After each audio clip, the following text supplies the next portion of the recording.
asalaamaaleykum mbokk yi Alxaaji Mbengue Diop ak Mame Ndokh TV mbokk yi nag tey ñoo ngi fii ci Tivaouane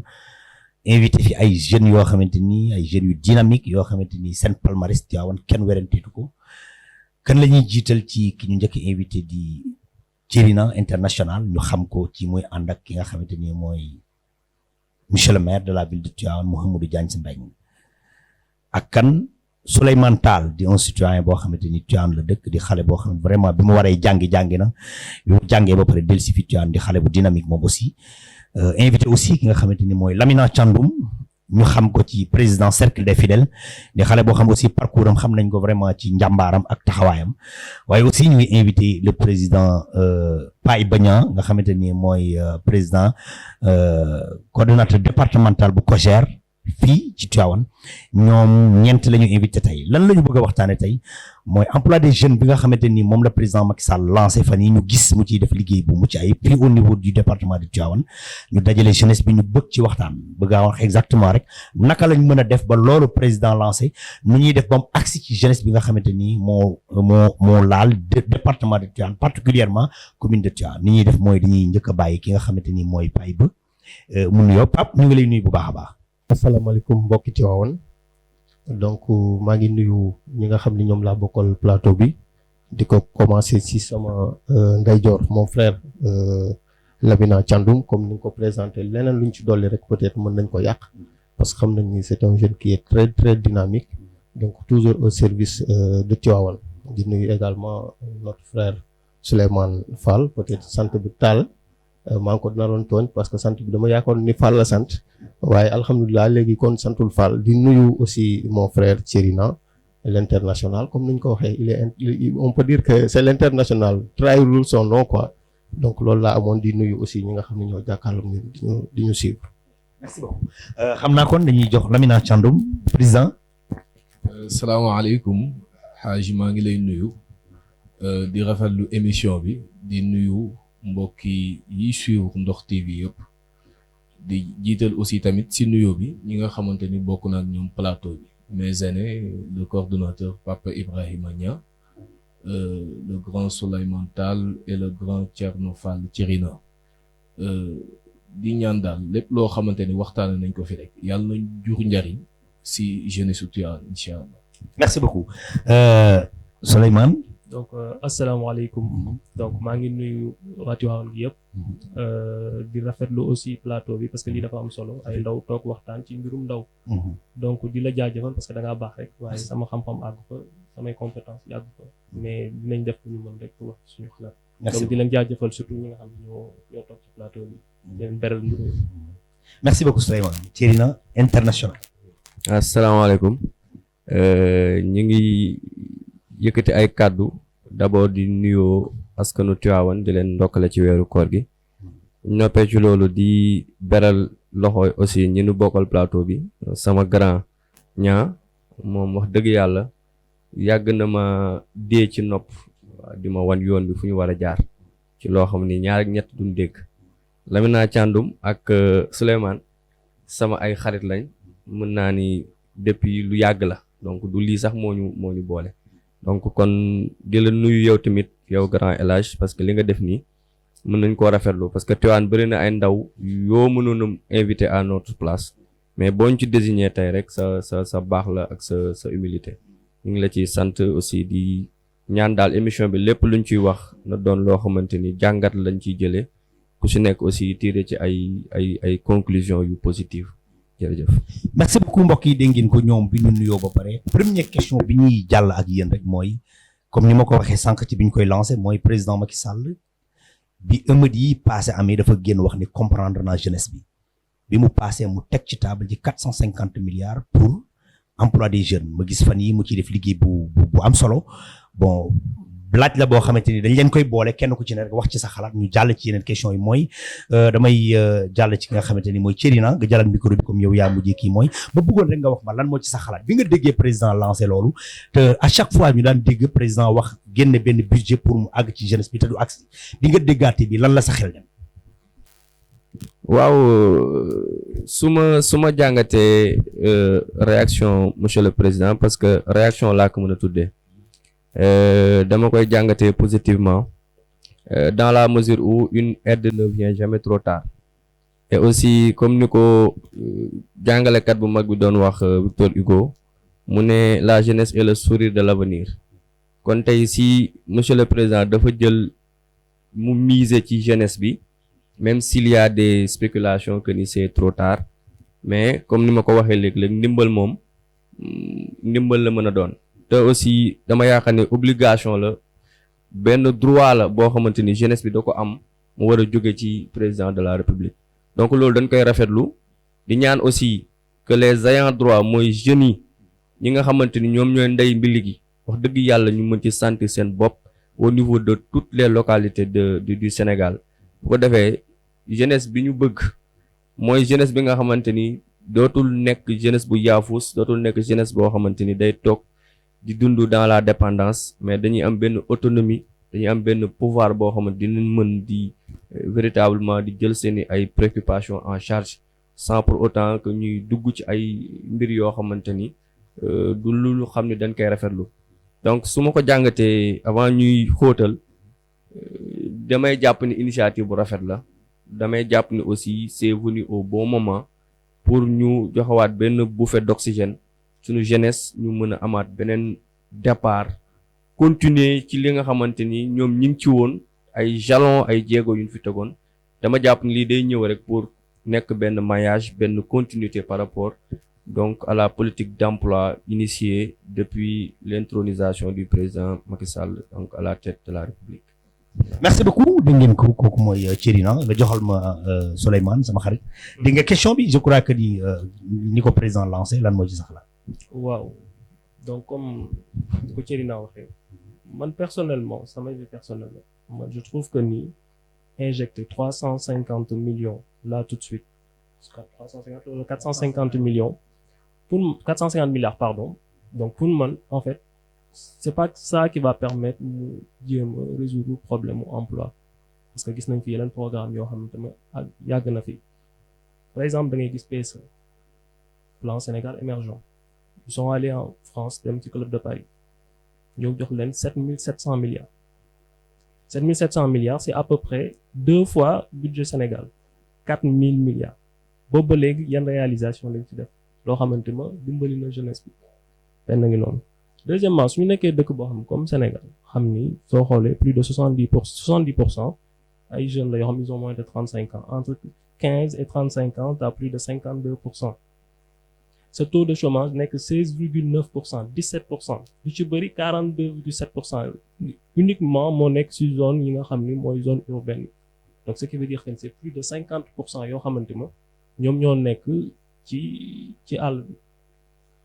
te plan yu moo xamante ma nit ñi xamuñu en fait déjà fan nañu war a mën a commencer ba loolu noonu ñu teg ko ci yoon, parce que chaque fois suñu defee ci yenn organisation yi tout ça dañuy woo seeni militants ñëw toog ci wax ci après donc du am suite. Depuis 2012, avril 2012, c'est la mettre en place DER avec un budget initial de 30 milliards. Bob Beleg, bah écoute, il n'y a rien qui s'est passé parce que sinon on était beaucoup plus tôt focalisé sur tout ce qui est jeunes, avec famille, c'est un emploi et tout ça. Donc il n'y a rien, là, on a créé une institution bu DER. Bob Beleg, amul ben jeexital ci askan bi. Te dafa am benen aspect boo xam il faut que man leeral ko, c'est important parce que pour man mënoo wax ci ni da ngay créer emploi pour la jeunesse alors que ni yenn problématique yi nga xam ne mooy majeur bi réglé woo ko. am na benn kii boo xamante ne benn taxaw seetlu boo xam Banque mondiale defoon na ko di wax ni en fait il faut nga créer benn contexte économique boo xamante ne dina adéquat pour permettre insertion jeunes yi ci biir emploi yi te loolu noonu amut, parce que il faut que yow li ñuy woowee sa croissance annuelle en PIB nekk entre 9 et 10% annuel. Sénégal soo xoolee Covid bi dafa ñu touché bu baax a baax ba 4% de chiffre yooyu noonu ñu doon xaar sax 1% lañ ci am àggu ko sax en fait, parce que ministre bi Amadou Hott mi ngi doon ko fësal. Donc loolu yëpp soo ko boole ci yenn compétence, c'est-à-dire il y a une incohérence entre formation professionnelle yi nga xam ne moom la ñuy délivrer ak besoin yi nga xam ne moom moo existé aujourd'hui. te loolu noonu yëpp depuis 2012 même bien avant depuis Abdoulaye Wade tout ça amuñu ci benn solution boo xamante ma indi nañ ko ci. beneen aspect tamit aussi man je pense que ba après nañ ci yaatal nañ dugg en profondeur dugg ci bu baax a baax parce que dafa laaj ñu ne ay indicateurs yoo xamante ne dina permettre ñu mën a chiffrer avec statistique à l'appui di chiffrer bu baax a baax lii ñuy wax est-ce que dina am jeexital bu baax a baax ci jeunes yi nga xam ni ñoom ñoo composé fii nii Sénégal et tout ça donc loolu noonu liñ ci ñëwaat mais li am solo ba am solo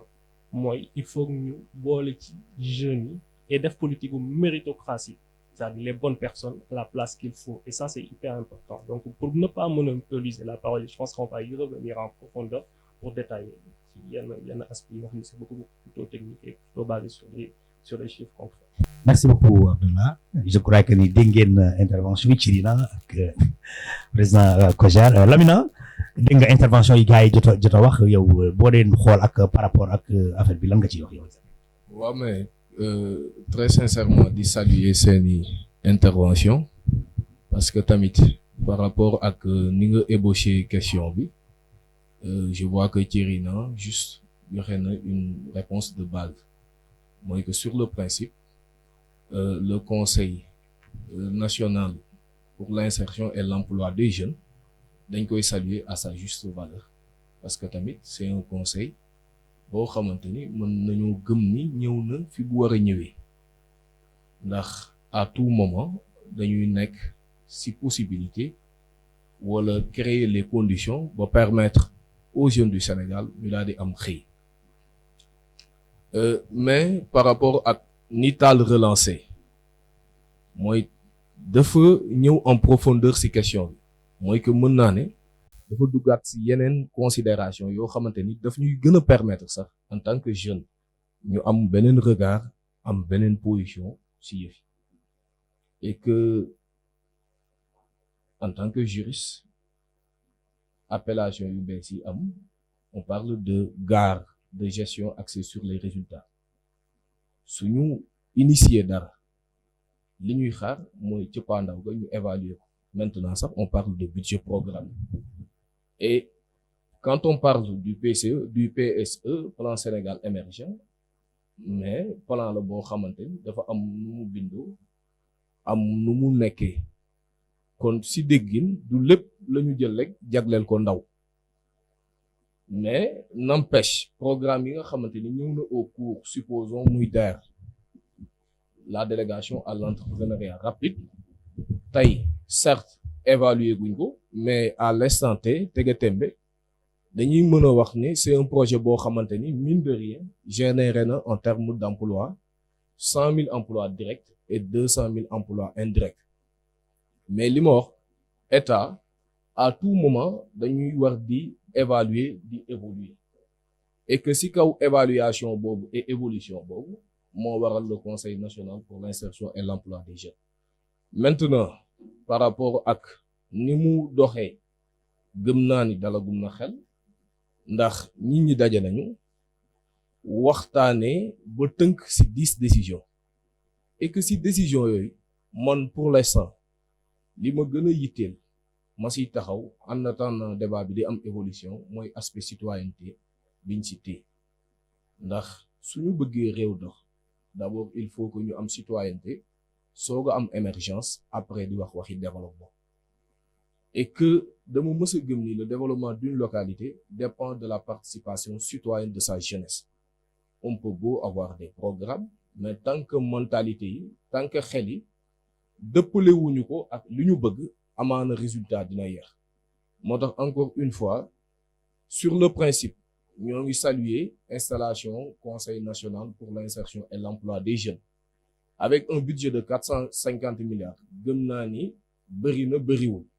ndax tamit ñun ñëpp xam nañ ni entreprise di demee day am wàllum fonctionnement am wàllum investissement te gëm naa ni su débat bi gën a évoluer dinañ ci gën a joxe suñu xalaat wax suñuy inquiétude mais aussi tamit wax par rapport ak attentes yi nga xamante ni am nañ ko ci incha allah. Merci beaucoup Lamina je crois que ni débat bi commencé na jël forme bi ñu ko soxlaa woon président yow mi nga xamante ni bépp ndaw bu nekk fii ci département de Tivaouane yaay seen président Cojer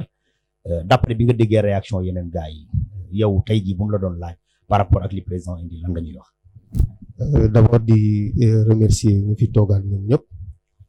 donc di rafetlu encore une fois la décision du président de la République dès lors, parce que il faut savoir que le problème de l'emploi du Sénégal ça ne date pas d'aujourd'hui ñun ñëpp xam nañ ko moo tax le président de la République bi mu jëlee réew mi li bu njëkk a xalaat mooy tëgg ce qu'on appelle le yoonu yokkute. Donc ñu dem ba benn moment le PSE ñëw pour compléter ce programme de yoonu yokkute bi te boo xoolee ci le plan Sénégal émergent il y a ce qu'on appelle le PSE jeune ci biir PSE dafa am benn pàcc boo xam ni da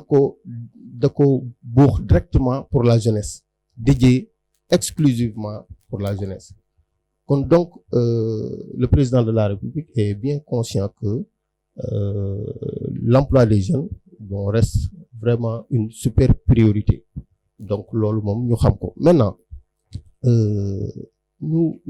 balaa ñuy ñëw ci 450 milliards, il faut savoir que le président de la République, avant les 450 milliards, je pense que am na beaucoup de programmes avec des partenaires yi nga xam ni def na ko avec le secteur privé aussi.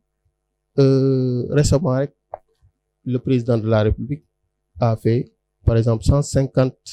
000 emplois dans 8 régions du Sénégal. Donc bu ñu ñëwee aussi ci ce qu'on appelle le PRODAC ñaata emploi lay générer. Bu ñu ñëwee ci il y a beaucoup de structures, la DER récemment avec 30 milliards. Donc aussi bu ñu ñëwee ci li nga xam ni mooy FONGIP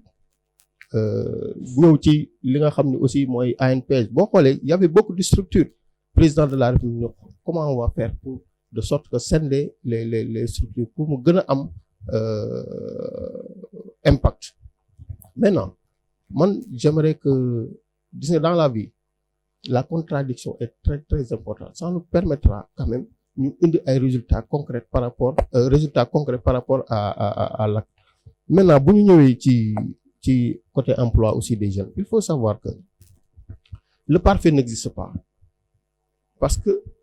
mon frère léegi wax na ko élaboré na ko léegi bon duma ci sori trop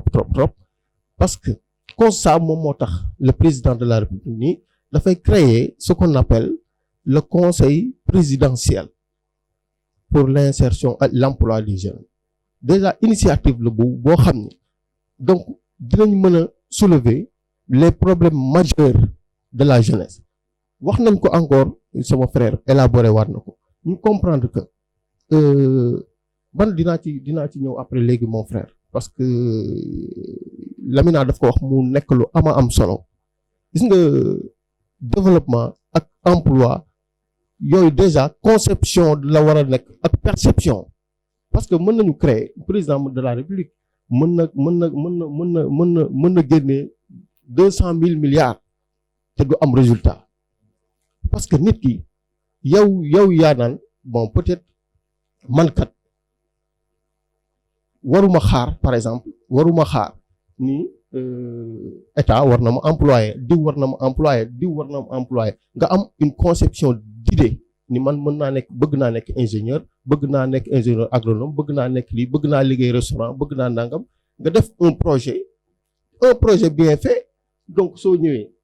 je pense que par rapport à ce projet bi nga xam ni mooy la conception mu nekk une réalisation. Mais tu vois aujourd'hui des gens yi nga xam ni président avant même la période de Wade da ngay gis ñoo xam ni dañuy am une idée de projet ñu jox leen ko mais bu ñu leen joxee projet bi lan lañ ci def dañuy dem jënd ci oto wala ñu ne détournement d'objectif. Kon pour dire que mon frère il est bel et bien important de chiffrer mais il faut que nit ki parfois accepter ni que le parfait n'existe pas. Et bu ñu demee ba ci kanam dinañ ci gën a élaborer gën ci joxe ay exemples yu nga xam ne le président de la République lui-même l'a fait. Waaw grand El Hadj la question elle est un peu dangereuse parce que je n'aimerais pas incriminer parce que su ma waxee si j'affirme rek dafay mel ni que dama nangu que ni l'argent a été détourné. Je parle sous les projecteurs. Je voudrais pas avancer des propos yoo xam ni leeruma ma koy fàttali aussi que ni maîtrise en droit laa am donc lu may wax aussi damay wax ci lu ma leer ci ay preuves yu tangible laay basé wu pour mën a wax li ma mën a def rek mooy une appréciation li ma mën a apprécier par rapport à ça c'est que effectivement il y a des problèmes parce que ñun aussi ci ni ñu déggee politique la politique n'a rien à voir avec le fanatisme mooy gëm-gëm boo xamante ni boo gisee dëgg sax da nga ciy teg sa tànk wala nga gëm nous ne faisons pas cette politique là façon politique bi ñuy doxee mooy que ñu prendre conscience de notre appartenance ci action politique bi parce que la politique c'est l'art de gérer les affaires de la cité noonu lañ ko définir depuis la cité athénienne donc ñun bu ñu nekkee des intellectuels ñu jàng bokk ci dëkk bi mu am lu mu def ci ñun parce que ñun ñu ci bëri école yu Tivaouane ñoo ñu tàggat donc bu ñu demee ba am benn dayo même bu dee ne dayo bu tekkiwul dara la tamit jàpp naa ne sunu redevance la sunu devoir la ñu ñëw impliqué wu ci politique gu bu dul sunu dëkk parce que fa la lépp di commencer te ñun Tivaouane kese moo ñu ñor mais bu fekkee ni am na situation yu présenté wu ñun ñëpp ay jeunes lañ tey mën naa ni ñun nous sommes dans des situations yoo xam ne tey mënul ñu ngi à l'aise quoi en quelque sorte donc tey si bu ñu fi nekkee di wax au nom de la jeunesse c'est parce que par principe la c'est parce que par conviction la lu nu gëm la man cours du soir laa yor damay boole sama liggéey di dem Louga Tivaouane presque chaque jour laa koy def maa ngi gérer plus de 600 élèves ici à Tivaouane ñi ñëpp xam nañ ci daal donc man jeunesse bi kese moo ma intéressé donc bu fekkee ni dañoo teg ay politique wala ay perspectives ay programme nu ñu ko mën a tuddee man la forme personnellement la forme ne m'intéresse pas moo xam plan Sénégal émergent la moo xam yoonu yokkute la mais man li ma intéressé mooy le fond est-ce que dans le fond et dans la finalité est-ce que li ñu teg na rafet na bañ a rafet mais est-ce que njeexital gi dina nekk loo xamante ni ñi taxoon ñu sumb ko ñoom gis nañ ci seen bopp te il faut l'accepter il y a des problèmes mais nag problème am na mais ñi ko war a saafara les acteurs les responsabilités sont partagées donc je ne pense pas que ni tout devrait être reposé sur les épaules de l'État parce que aussi il y a ce qu'on appelle un engagement citoyen il y a aussi on appelle une prise de conscience individuelle boo xamante ne tey ku si nekk da nga jóge ci kër pour dégager rek le contexte maa ngi ñëw ci question bi ku nekk da nga jóge si kër bu dul président Macky Sall du Abdoulaye Wade du Abdou Diouf du Senghor da nga am une responsabilité sociétale ba pare la société elle commence dans la famille tey waroo xaar ci sama gis-gis sama dégg-dégg waroo xaar président ñëw di la joxal dépense wala waroo koo xaar mu ñëw di la lijjantil say factures wala say ay besoins pour sa éducation ay doom donc dama gëm ni le problème est plus profond que ça moo tax ma ne man la forme les programmes c'est bien parce que ce sont des idées rek concrètes tey même El Hadj Mbengue sax bu ko président woon mën na am benn idée mën na am benn projet mu xalaat bu rafet voilà tout le monde valide mais le suivi autant pour moi c'est ça le problème et aussi ñiñ ko jëmale ci ñoom est-ce qu'ils sauront bien appréhender la valeur de ce qui leur est proposé donc on a ce problème qui se pose moo tax tey ñàkk dégg-dégg bi aussi wala ñàkk su ma ko mënee waxee noonu te du vexé kenn sunu ñàkk jàng bi nga xamante ni tey gàllankoor la trop ci réew Afrique yi parce que programme bi ki nga koy dessiner bu fekkee ni il n'est pas capable de déchiffrer ce programme là moom li muy xool rek mooy le fait patent mooy le concret rek lay gis mais bon Sénégalais lambda bi nekku fi sax di lire ay plan Sénégal émergent wala et cetera donc pour dire que il y a des efforts qui sont faits c'est avéré mais est-ce que ñi ko war a jot ñu ngi koy jot est-ce que ñi ko war a yóbbu ñu ngi koy yóbbu mën na la loolu bëgguma ci wax loo xamante ni damay incriminer kenn mais si sama jàngatu bopp il y a des efforts qui sont faits il y a des problèmes c'est pas parce qu'on est du camp présidentiel qu'on ne va pas le dire je l'ai dit tout à l'heure nous ne faisons pas de la politique dogmatique ou fanatique quand on voit la vérité on l'a dit, et on prend position, on est objectif dans notre démarche. Donc il y a des problèmes, mais aussi il y a des jalons qui ont été posés. Maintenant, le problème, il est là et il demeurera. Et chacun donnera son point de vue. En tout cas, notre point de vue est que il y a un problème de conception et de réception des programmes qui sont faits. Est-ce que les programmes sont bien expliqués, étayés au peuple, aux populations? Est-ce que aussi les populations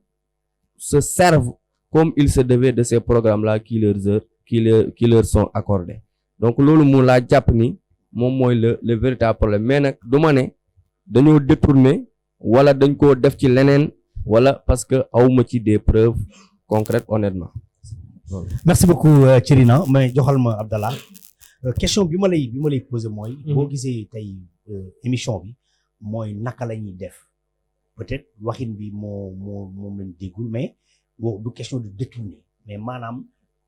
li ñu amoon ba président delsi ni comprendre naa leen te bu njëkk mu daan génne xaalis di ko teg ci taabal ji ba ren mu ni mu génn waat 450 milliards nan la ñuy def ba mu agsi ak lan moo tax agsi moom. jërëjëf si question boobu dafa am solo Sénégal dañoo tàmm di maquiller ay bilan c'est-à-dire que ni là il faut qu'on parle de manière factuelle c'est-à-dire que ni chiffre résultat nee nañ dañoo lancer ay plan bon pour mën ay slogan la yoo xamante ne dafa viser pour créer emploi et insertion des jeunes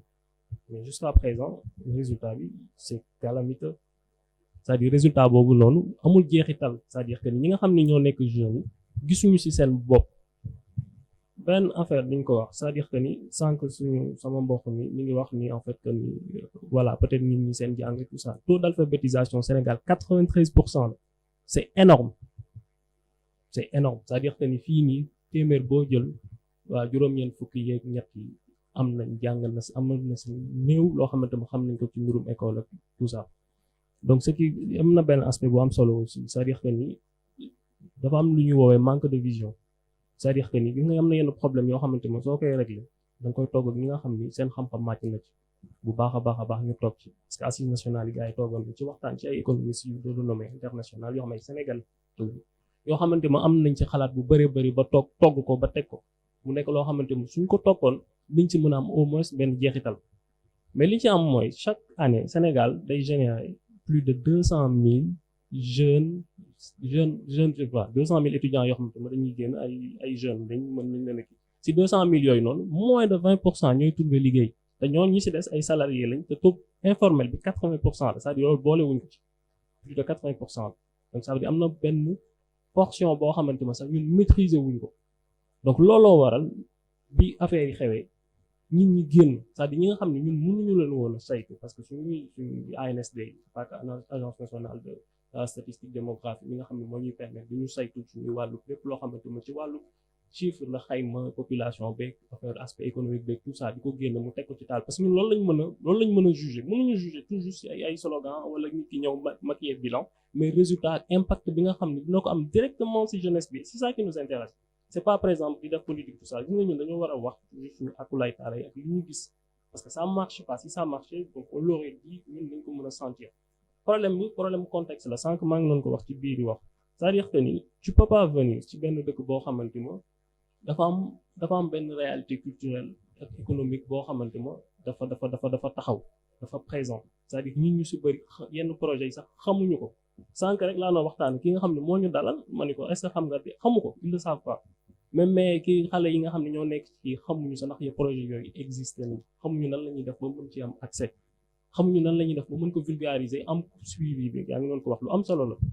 c'est-à-dire que ni loolu noonu ban jeexital lay am suñu koom suñu économie c'est-à-dire suñu économie réew c'est-à-dire ça sert à rien ngay créer ay 200 000 emplois alors que ni 200 000 emplois yooyu noonu du générer leen ci sa économie lan mooy xew par exemple ay organismes internationaux yu mel ni Banque mondiale wala FMI ñooy ñëw xool voilà ni la Sénégal nangam bii mooy problème bi tout ça donc dañuy appliquer politique de restructuration économique boo xamante ne dina la permettre yow nga mën a gagner ne serait-ce que benn chiffre bu xaw a yokk ci sa kii PIB loolu nan lay manifester wu dañ lay demander à ce que sa nga privatiser yenn entreprise yi looloo xew soo ko privatiser sa ndaw yi duñu am fu ñuy liggéeyee parce que ñii ay étranger li leen si intéressé muy ñëw extraire suñuy ressources jël ko yóbbu ko bitim réew ñi nga xam ne ñoo fi resté ñu nekk jeunes yi duñ ci mën a jariñoo. beneen aspect dafa am aussi muy fang maa ngi doon ko wax ci formation boobu dañoo manqué compétence c'est-à-dire que ni besoin bi nga xam ne moo nekk ci entreprise yi c'est pas adéquat par rapport ñi ñuy former dañuy koo tax soo gisee 200 000 yi da ngay former 200 000 chaque année muy ñëw te day croître c'est-à-dire depuis 2000 200 000 200 000 200 000 donc 200 000 yooyu da nga ciy absorber ne serait-ce que 20% par année donc li siy des day cumuler wu c'est exponentiel donc day dem ba benn moment boo xam ne dootoo ko mën a contenir day exploser looloo waral yenn secteurs yi day bëri day fees parce que ñëpp a ciy nekk alors que Sénégal dafa may atu secteur primaire bi muy wàllu agriculture rien que secteur primaire bi rek suñu ci nekkoon rek mën nañu permettre ñu yéeg ci yeneen secteur yëpp très rapidement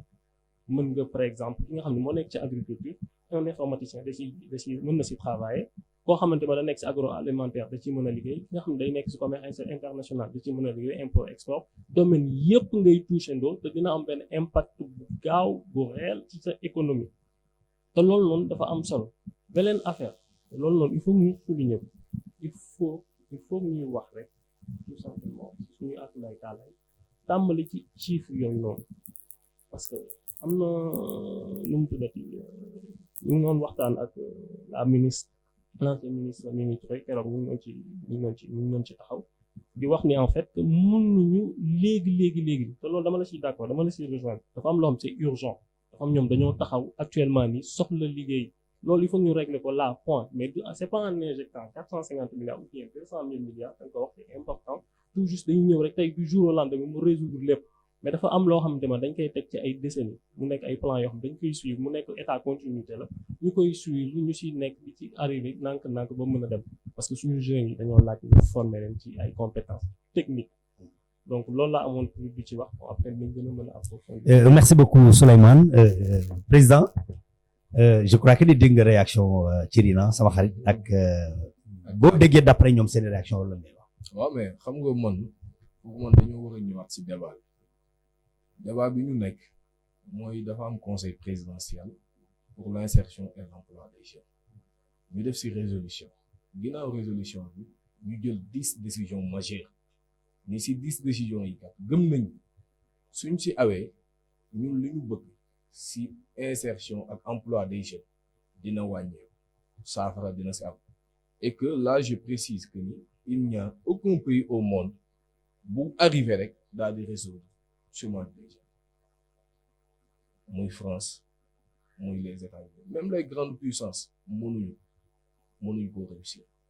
léegi nag suñu ñëwee ci résolution boobu ñun en tant que citoyen en tant que sénégalais lambda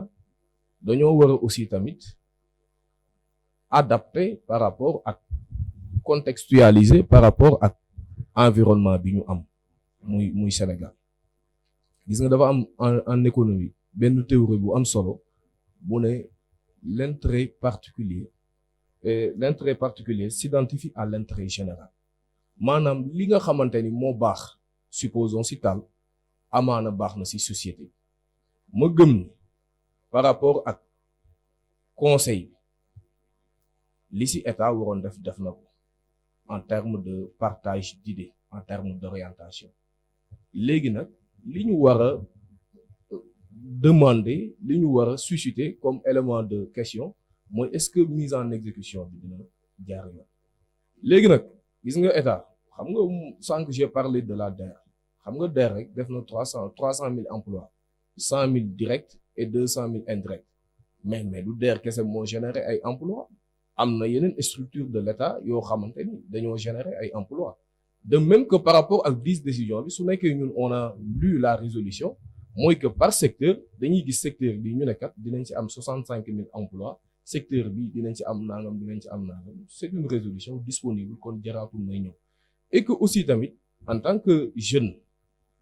xam nga Souleymane dafay wax terme bu am solo nañuy wax ak suñuy aqulay taala man gëm naa ni suñu objectiful rek rater suñu mission et que objectivité boobu moo ñu war a permettre ñu xam ni au-delà de l'initiative de l'État muy taxawal ay projet mooy taxawal ay programme ñun tamit en tant que jeune ban orientation ban adéquation lañu war a mën a jëlee la sa kaw jéem koo adopté ak li nekk ci gox man pour man foofu la débat bi war a nekk et que par rapport ak foofu suñ fa ñëwee aussi tamit gëm ni du état kese moo war a joxe xëy le jeune en tant que tel war na mën a créer les conditions aussi tamit état daal di koy accompagner léegi nag par rapport ak foofu noonu sax état tamit dasee am matuwaay yi war mooy que dafa nekkat gëm naa ni wutal nit xëy du dafay jàng rek am lijaasa ma dugal ko ci entreprise mais moom à partir de son initiative à partir de son projet pare na pour taxawal pour jàppale jëmmal ko ba bu am résultat ma gëm ni foofu suñ ko fa nattee rek yëf yi day yomb te ni muy yombee mooy que même les collectivités territoriales aussi tamit dañuy am un rôle important boo xamante ni dañ ko ciy jouer accompagner le jeune bi nga xamante ni initiateur de projet léegi laaj nañ ki ci koñ bi ba xam na luy DER wala xamul luy DER gëm mooy li ma wax rek ne résolution bi bëgguma di ciy ñëwaat ndax li xew ba pare su nekkee da nga ciy appesantir waat du ko jar mooy que résolution bi gëm nañ ni information boobu dafa manqué et que li koy saafara mooy maintenant dans tous les 45 départements day am ay bureaux d'orientation et d'encadrement voilà en tout cas daal man approche boobu laa ci am mooy que conseil bi ñu am ni nan la ñuy def ba bu am effectivité par rapport ak besoin gox bi waaye encore une fois sur le principe lu ñuy saluer la mais aussi tamit ñun en tant que acteur ñu accompagner ko bu daal di am résultat. merci beaucoup Lamina Thiandoum mais mbokk yi ñu fàttali leen ñu ngi fii ci Mame Ndokh TV jàkkaarloo ko sunu jeunesse bi nga xamante ni tey ñoom lañ fi invité mais ngeen bàyyi xel ci ni ëllëg dinañ woo yeneen jeunes ñu ñëw fi toog pour ñu waxtaanee Tivaouane je crois que ni nii la ñu war a doxalee Tivaouane te bàyyi xeex bi ak xuloo bi bu ñu amatee benn programme ci Tivaouane ñu woo jeunesse bi ñu toog parce que man dama gëm ni jeunes yi dañoo war a jàpp ci ni ëllëg mbir yi seen loxo la jëm grand frère yi ñoo ngi ci pour le moment yéen a ngi ci suuf yàgg-yàgg yéen a ñëw te pour le moment mbir mi ci seen loxo la war a jëm kon lu xewati Tivaouane maa ngi leen ciy invité la jeunesse ñu ñëw fii waxtaane ko ñu xool yan solution lañ ci jël président dégg nga d'après ak Thierina fi mu jaar Souleymane ak kii je crois que ni yow am nga ci ay xalaat en tant que président li nga xamante ni yaa jiite jeunesse su APR. li nga wax léegi dama koy saluer bu baax avant que may ñëw ci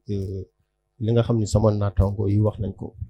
donc muy lu am solo. Parce que ci unité ci lañ mën a réussir beaucoup de choses même au niveau du gouvernement je pense que unité buñ ko amee dóorandoo je pense que mën nañ am résultat yàlla suñu borom sax moom moo bëgg nit ki ñu booloo doon benn parce que nee na nit bu ñu booloo doon benn rek je pense que mën nañ soulever ay montagnes donc di ñëw ci Thierina ci wax bu sens bi mu waxee ak sens de responsabilité bi mu àndal parce que c'est extrêmement important. Parce que faire de la politique aussi ne veut pas dire que da ngay wax du n'importe quoi donc man ci côté boobu ça ne m'a pas surpris de lui parce que wax na ko dañuy waxtaan très souvent mais effectivement que ces programmes là parfois dañuy am problème pour ñu perception nit ki nan la koy gisee parce que da ngay gis ñu créer dara ñu ni bon lii kat idéologie la concept la pare nañ si mais ki nga xam ni dafa gëm ni moom lii c'est une réalité moom mën na ci bénéficier wu parce que contrairement ak ki nga xam ni daf ni concept la parce que généralement Sénégal noonu la ñuy gisee mbir yi donc mu nekk problématique rek aussi il faut le dire parce que wax naa ko sànq si sama début wax ni rien il faut ñu comprendre que le parfait encore une fois n'existe pas gis nga ci financement yooyu man je me dis que Lamina wax na ko léegi mais am na ay impact yi nga xam ne c'est positif il faut ñu nangu ko parce que je pense que am na ay acteurs ñu ànd dem ci ñi nga xamante ni nii ñoom ñooy bénéficiaires yi ñuy exposer di wax devant la télé mais kooku kenn du ni loolu amul donc chiffres yi ñuy joxe effectivement loolu moom moo am beneen bi ci des mon frère daf ko wax muy loo xam ne lu am solo la. gis nga ñun loolu moom moo ñu permettre la fois passée parce que je pense que Lamina loolu la wax débat bi buñ ko xëccee parce que li ngay wax nit mënu ko dindi mais aussi ci li ngay wax dafa am loo xamante ni ça existe déjà maintenant lan mooy solution yi ñun ci foofu la ñu war a jëm te je pense que su loolu amul woon président de la République du créer ce qu'on appelle le conseil présidentiel pour l'insertion et l'emploi gis nga mon frère ñun ay politique lañu ay ndaw lañu suñu avenir mu suñu kanam kon jaakaar naa bu ñuy waxtaan ak askan bi aussi war nañ leen a wax li nga xam ni moom mooy réalité man mi di wax ak yow j'ai été formé par l'État donc mu ngi nii donc attestation baa ngi nii j'ai été formé par l'État du Sénégal ci yi nga xam ni ay programme la yi nga xam ni dafay correspondre ak li nga xam ni moom mooy réalité d'aujourd'hui man mi di wax ak yow je suis le président directeur général de Setsima Sénégal benn projet touristique il y a un ami bi nga xam ne ñoo bokkandoo woon doon def projet bi présentement il est en Italie pour poursuivre le projet juste pour apporter quelques réponses par rapport ak mon frère Tall pour dire que lors du conseil présidentiel président de la République dafa jël décision ni que le secteur privé donc dinañ leen octroyer 15 milliards pour chaque année donc loolu rek dafay générer 15 000 emplois donc ci agro business mooy li nga doon wax il faut que ñu créer ce qu'on appelle des secteurs yi nga xam ni des formation boobu dafay permettre mu adéquat ak li nga xam ni moom mooy les réalités moom nga doon wax ci côté agriculture ANIDA donc beneen bi ci des mooy 24 milliards yi nga xam ni dafay war a générer 25 950 emplois durant les 3 prochaines années donc les fermes aussi yi nga xam ni président de la République wax na ko ni que vraiment war na ko def mooy ci côté aussi apprentissage c'est extrêmement important ak ce qu'on appelle la formation professionnelle donc loolu président de la République aussi jël na ci ay décisions yi nga xam ne c'est salutaire mooy 30 000 jeunes actuellement ni war nañ leen a former en collaboration avec les structures ciblées donc pour vous dire que la liste est tellement longue mais nag li important mooy li nga doon wax léegi yu mel noonu décision yu mel noonu président de la République bu koy jox daf ko war a jox ki nga xam ni day am le potentiel am ce qu'on appelle parce que président aussi ce qu'il fait c'est des compétences transférées président day joxe décision moo tax mu ni dégg na dama joxe benn sas laa joxe ci jeunesse bi mooy dama joxe sama kaddu et sama kaddu boobu dama ko bëgg a honorer moo tax mu ni affaire yi na bar ce qui veut dire que du doon ci président mais peut-être ca kam koy jox moom peut-être ci foofu lay nax saay ak mais nag yaakaar naa ni ak ni mu demee jeunesse bi yëpp exprimer seen besoin mu am conception je pense que dinañ ci am des résultats vraiment positifs. merci beaucoup Paye Ba mais nag président dafa bëgg mu gaaw mais waxoon na fi fast track te terewul mode bi am na d'accord kon comme ni nga ko waxee rek d'accord na affaire bi continuer li may wax mooy joxal ma cëri naa xam nga d'après bi ñu waxee léegi gis nañ question yëpp presque jàll na mais tey boo doon conseiller président de la République pour 450 milliards yi mu teg ci table bi peut-être mu réussir ko par rapport ak yi fi jaaroon ba mu agsi ci jeunesse bi tey bu ma la ci laajoon lan ngay conseiller président de la République. waaw merci grand El Hadj sama idée ci loolu dafay nekk comme damay rebondir ci li ma doon wax sànq rek mooy sur la question de la perception donc tey idée yi am na yéene ji am na mais il faut que aussi ñi nga xamante ni ñoom ñoo tax ñu planifier toutes ces actions là qu'ils soient informés qu'ils soient bien voilà mis au point par rapport à toutes ces choses là parce que aussi boo defalee mbir nga am koo xamante ni moom moo ko war a jëfandikoo baax na ci lool nga wàcc ci moom donc pour wax que ni il faut que mu am benn travail de conscientisation il faut que la jeunesse prenne conscience qu'il y a des opportunités que ñoom ñu xam ne ñoom ñoo moom opportunité yooyu te aussi ñu am benn esprit de dépassement c'est pas dire que ni ku nekk APR jeune APR moom lii président teg sur la table non c'est pour la jeunesse sénégalaise. mais nag bari na ñuy wax naan est-ce que du dañ koy def bii bukki bii njur buy sàmba am na ñuy xalaat loolu. waaw mais xam nga nous sommes dans un pays de contestation nous sommes aussi dans un champ politique yooyu moom mënut a ñàkk mais on ne perd rien pour dem saisir cette opportunité on dit que il y a des projets on dit que il y a des investissements sans pour rien nga dem nga def sa dossier nga dem nga déposer comme tout le monde je pense que égalité de chance bi dinañ ko doxal. pour rebondir aussi sur ñi nga xamante ni ñoom lañ responsabiliser pour que yii nga xamante ni pour ndaw yi la ñoom aussi ñu am cette prise de conscience la xam ni c'est la jeunesse sénégalaise qui est concernée. Que ma bokk APR, que ma bokk beneen parti, je suis un fils du pays, que j'ai aussi des droits ci lépp lu nga xamante dañ ko teg pour ndaw dëkk bi. Donc damay wax responsabilité pour solution bi efficace ñi nga xamante ni ñoo ŋànk mbir mi nañu xool benn plan président responsabilisé. voilà nañu xool benn plan de communication wàcc ci société bi leur informer par rapport ak ñoom xaalis bi ñuy dégg lan lañ ko bëgg joxe société bi naka la ndaw di def ba mën cee jot ñu xam ni aussi que il faut que mu am benn égalité wala benn équité de chance ku ci nekk ndawul réew mi ñu jox la sa chance parce que da nga ci am ak am yelleef comme tout un chacun li ci des mooy ñi nga xamante ni ñoom la ñu jagleel mbir mi ñoom aussi ñu bañ a toog seen keppaar naan affaire bi de maanaam ñoom jom quoi. voilà pas jom sax mais mooy esprit de dépassement bi ma doon wax rek ñu bañ a toog ni moo mbir mi boo jegewul ñaa wala boo bokkul ci ñoom Lamina doo cëru affaire bi je pense que ni warul nekk benn partage ségrégationniste dafa war a nekk benn partage boo xam ni dafay am benn égalité ku ci nekk nga gis sa bopp parce que tout jeune li ma koy faral di waxee des fois ci samay bindi ma ne une jeunesse ne vit que d'espoir et d'opportunité jeunesse moom bu demee ba amatul yaakaar xàddina day dem dugg ci loo xamante ni tey mën na ko dugal ci ay musiba opportunité mooy il faut que aussi mu am luñ koy tegal muy mën di ko saisir pour mën di avancer donc di imprégner wu dans la bonne masse sociale comme tout le monde donc loolu jeunesse yi am nañ ci wàll nañu xam ni mbir mi pour ñoom la fu ñu dégg ni programme am na wala projet am na nañu dem wastu seen àq ba luñ ci am rek ñu xam ni noonu la demee quoi. am na benn programme bu am Tivaouane xam naa ne bu ñëwee ci mbiru Tivaouane dinaa ci ñëw ci kanam. incha allah d'accord Abdallah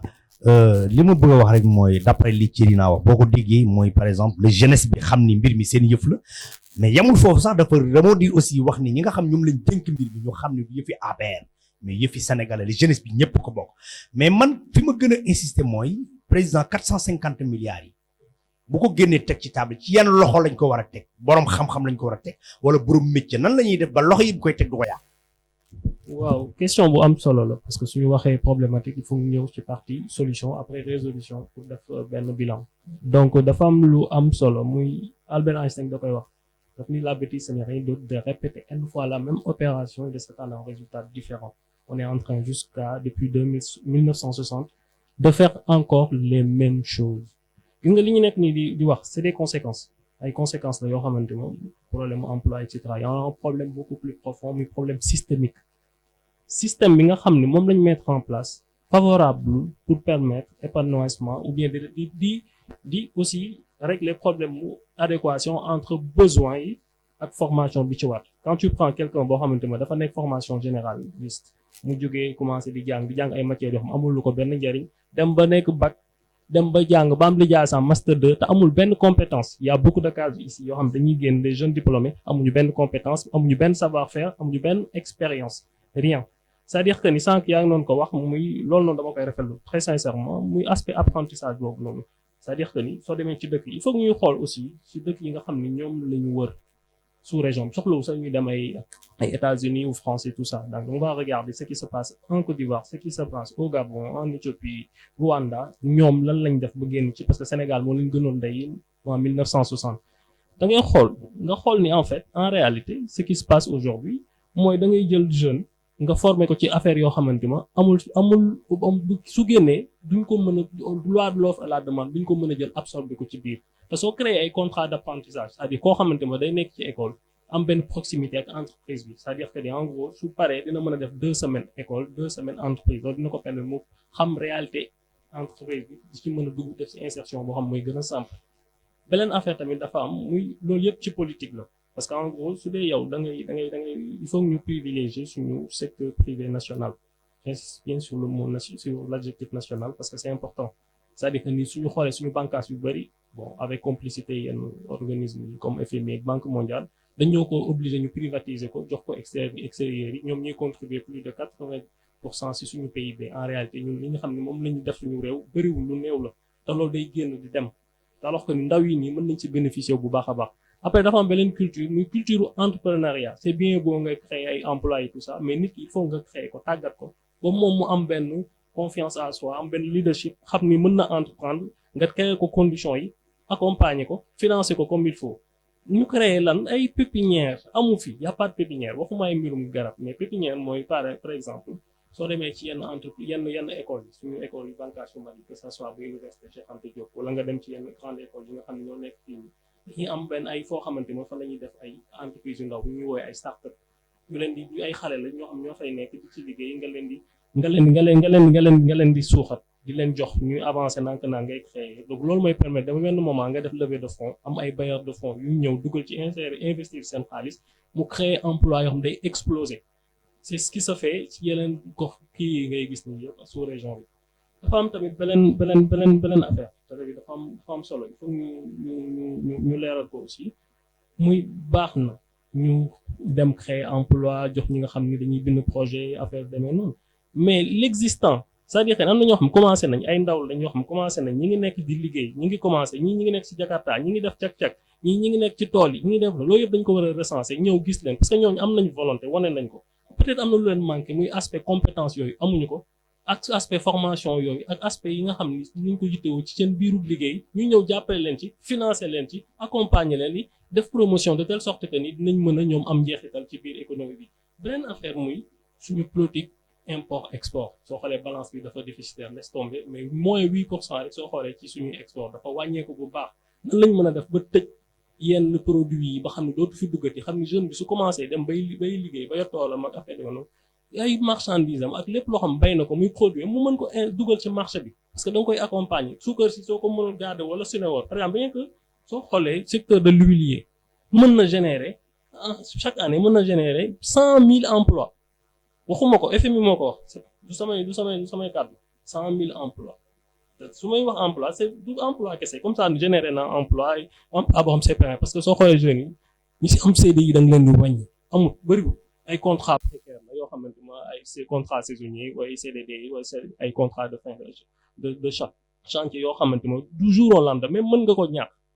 mën da noonu la ñuy def ay journaliers la ñuy jël di leen fay loo xamante ne c'est dérisoire loo xam mënuñu see kii te amul benn formation boo xam ne suñ ci génnee dinañ mën a am qualification yi ci war donc soo xoolaatee ba ci biir sax loolu noonu su amee amul lenn loo xamante ne dina am benn par exemple couverture médicale boo xam ne su amee feebaree dina si mën a faju dina am loo xamante ne dina mën a am benn retraite c'est-à-dire que ni am ak caisse d'assurance boo xamante ne dina fa mën a dugal xaalisam su amee retraite pour normal yooyu yëpp taxawul mais su da nga créer emploi rek tout juste pour créer emploi mën nañ fi générer ay man ñi rek 15 millions soo ma ko joxoon ma créer la 300 emplois là tout de suite xam nga loolu noonu nit ñi mën nañ ko mais après man li nga xam ne moo koy wër ak tout ça loolu amuñu ko on n'est pas capable de le faire donc ce qui veut dire que Macky Sall suñu président de la République je pense que il va falloir mu toog ak ñi nga xam ne ñooñu la war a toog ñu toogaat xoolaat analyser càmbar ko parce que contexte boobu noonu favorable 450 milliards on va en reparler li ngeen gis impact peut-être dina am impact positif te loolu la ñuy ñaan suñu sañoon lépp lu ñuy def da nga mën impact parce que ñun ñu mën see jariñu tout de suite suñu mbokk yi nga xam ne ñooy dawal Jakarta ñiy dawal wëti yi ñi nekk ci menuisier yi ñi maçon yi ñeneen ak ñeneen di ci bénéficier wu là tout de suite ak suñu ñi nga xam ne ñooy jigéen ñi parce que soo xoolee sa pourcentage jigéen ñi nga xam ni ñoom lañ fàtte dafa énorme ñu si bëri soo nekkul femme de ménage wala nga nekk bi doo ci mën a génn te loolu noonu yëpp dañ ci war a toog càmbaraat ci waxtaan ci pour man c'est ni ñu ko kiiwee c'est trop léger donc di jégalu ci kàddu yu guddi yi tout ça mais Meng voilà par rapport ak fi Tall jugee man dama gëm ni Tall très sincèrement nag dafa yàggu tugal ndax bëri na lu bëri li fi wax xam nga tamit c'est important quand on est jeune leader ñuy am information dafa am solo gis nga le conseil national pour l'insertion et l'emploi des jeunes gëm naa ni répété nañ ko fi à maintes fois c'est un nouveau bébé sur le marché de l'employabilité des jeunes du Sénégal am na yu amoon mais yooyu ba léegi ñoo ngi fii exister ba léegi waxuñ ni dañ fiy jóge et que quand il parle de start-up gëm naa ni jeunes yu ndawaan ni am projet tey à travers la DER lañ leen accompagner mais man approche bi ma si gën a neex bu évacuer ko mooy fi muy waxee que ni li nga xamante ni ñun moom la ñu am comme produit maanaam génne ko ci tool yi ñu def de telle sorte que bu daal di rester au Sénégal daal di tëj frontière bi écoulé ko loolu nag ma jàpp ni à mon humble avis il va falloir ñu am ay industries locales et nationales trop fortes moo ñuy permettre te loolu jarul sax ñuy xaar état gis-gis bi ma ci am te gëm naa ni ñoom sax amaana dinañ ko partager ndax mën nga jël ci société bi koo xamante ni amaana la nekk ci poche am dépassé na budget commune bi mooy commune bu Tivaouane ku mel noonu war na mën a créer une industrie locale générer ay emplois permettre aux jeunes ñu daal di gis seen bopp waaye tamit produit bi fi nekk ñu bañ koo génne mais ci réew mi lañ koy jaayee ñu gis seen bopp impôt réew mi dina ci am taxe réew mi dina ci jël wàlla mais nag très sincèrement par rapport ak xalaat xam nga sànq wax naa ko ne information c'est important gëm naa ni ëppale wu ma ko Macky Sall te gëm naa ni ñi ko jege ëppale wu ma leen et sur ce fait là la ñu gëm ni Macky Sall am na conseil ndax dans ce conseil là c'est la première fois ñu jël une agence de l'État parce que c'est une agence xam nga 450 milliards suñ koy wax dañuy jàpp ni 450 milliards la ñuy jël joxe ko déedéet nee naa agence day am investissement am fonctionnement maanaam oto yeeg carburant yeeg lu ñu war a doxal investissement nag lu ñuy créer conditions yi gën waaw non day am xam nga milliard nag dafa bëri xam nga ñun suñ benn prof Moussa Diop bi ñuy jàngal finance publique à l'université Cheikh Anta Diop dafa ne 1 milliard mooy nga jël des billets de 10 000 étaler ko sur 15 kilomètres kon xam nga ni loolu bëri léegi nag li war mooy que si gestion bi mooy effectivité bi parce que def nañ résolution ba pare gëm naa ni li xew keroog mës sa xew Sénégal ñu dajale 45 départements ñu dajee à Diamniadio waxtaanee jafe-jafe ndaw ñi loolu mës sa am Sénégal bi Sénégal